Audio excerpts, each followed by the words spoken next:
ఇంటి గడప ముందు ముగ్గులో భాగంగా గీసే 2 అడ్డగీతలు ఇంటిలోనికి దుష్టశక్తులను రాకుండా నిరోధిస్తాయి.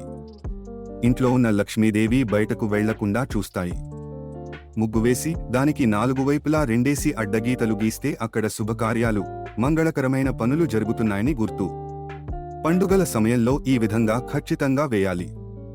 ఏ దేవత పూజ చేస్తున్నా దైవాన్నుంచే పీట మీద మధ్యలో చిన్న ముగ్గు వేసినా 4 వైపులా 2 గీతలను తప్పక గీయాలి.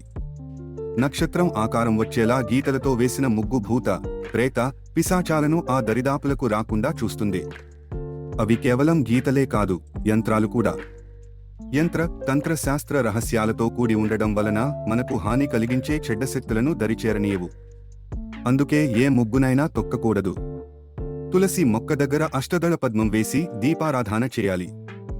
యజ్ఞయాగాదులలో యజ్ఞగుండం మీద 4 గీతలతో కూడిన ముగ్గులేయాలి. దైవకార్యాలలో కూడా 4 గీతలతో కూడిన ముగ్గులేయాలి.